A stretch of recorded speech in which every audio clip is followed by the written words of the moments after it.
Hello बेटा, आज हम आपकी पाठ्य पुस्तक कादम्बरी हिंदी का पहला पाठ, जिसकी कविता का शीर्षक है भारत माता।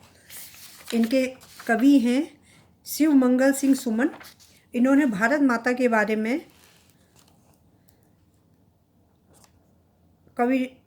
ये नागार्जुन की कविता है और इसमें भारत भूमि के महत्वों पर प्रकाश डाला गया है।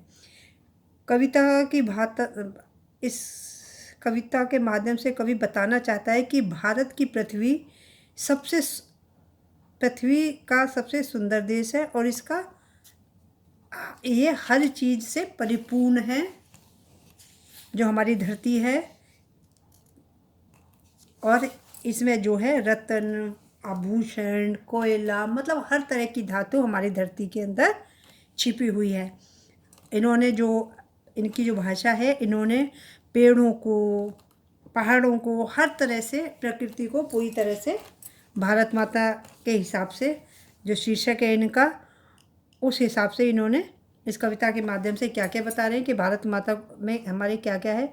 जय जय जय हे भारत माता, नव निवासिनी जल निवासिनी।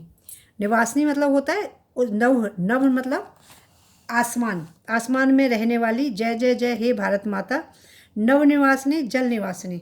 नव मतलब आसमान में रहने वाली, जल में रहने वाली, हरित भरित भूतल निवासिनी। पृथ्वी और आसमान और हमारे पूरी प्रकृति को हरा भरा रखने वाली में निवास करने वाली। गिरि मरण परावर वासिनी, यानी कि जो नदियां हैं उनके दोनों तरफ के किनारे के ऊपर किनारों पे रहने वाली।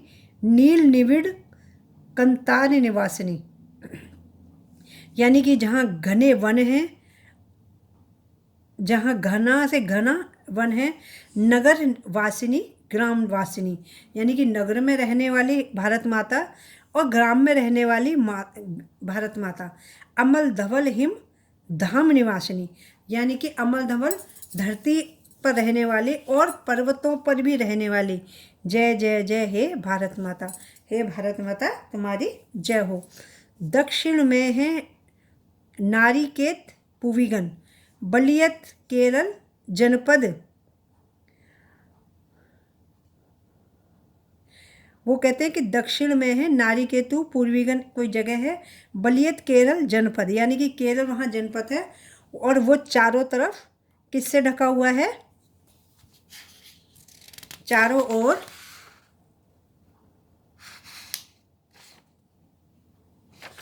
जो केरल है वो चारों ओर से ढका हुआ है।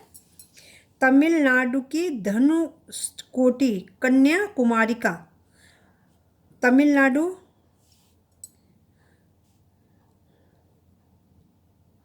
धनुकोष्टिका कन्याकुमारी, यानी कि धनुष के आकार वाली कुमारिका भारत माता। पश्चिम जलनिधि सिंध कच्छ सौराष्ट्र, पश्चिम में जलनिधि यानी कि पूरा जो हमारा हिंद महासागर वगैरह है, कच्छ और सौराष्ट्र और गुजर परिशोषित। उत्तर का दिक्पाल तुम्हारा महानाम उत्तुंग भाल, उत्तर में दिक्पाल मतलब कि जो पहाड़ हैं हमारे, वो चारों दिशाओं से के जो रक्षा करते हैं, वो उन्होंने उत्तर में हमारे रक्षक बन के, प्रहरी बनकर पहरा दिया हुआ है। हेमा तुम्हारा महानाम उत्तुंग भाल, यानी कि जो हमारे पर्वत हैं वो इतने विशाल और विशाल हैं कि वहाँ वो एक पहरेदार के रूप में, रक्षक के रूप में काम करें। गौरी पति शंकर तप पूत कैलाश शिखर दंडायान है, यानी गौरी के पति शंकर जो हैं, उनका जो निवास स्थान है वो कैलाश शिखर है, वहाँ वो स्थित है। प्राची में है वरुणालय, यह बंग विभूषण। वरुणालय प्राची में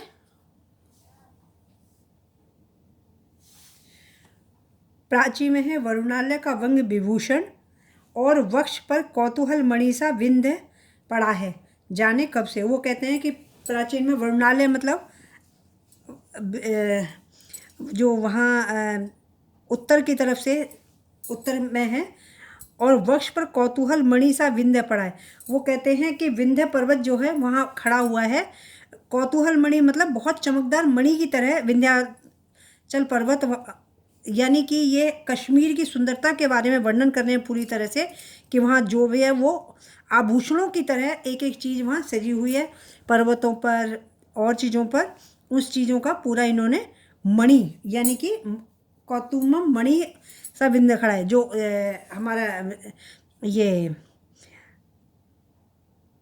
हिमालय है, वो उन्होंने हम भारत की उसे मणि की संज्ञा दी है।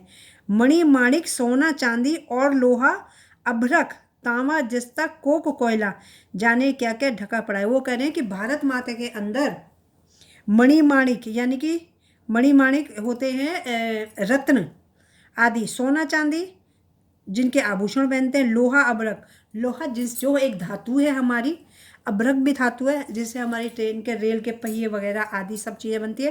तांबा, जस्ता, तांबा आप लोग जानते हैं, जस्ता, कोक, कोयला, ये सब हमारी बहुत ही महंगी धातुएं हैं। और ये सब जाने भारत माता के अंदर कहाँ कहाँ दबा पड़ा है। यानी कि जो हमारी भारत माता है वो बहुत ही हर चीज़ से परिपूर्ण है।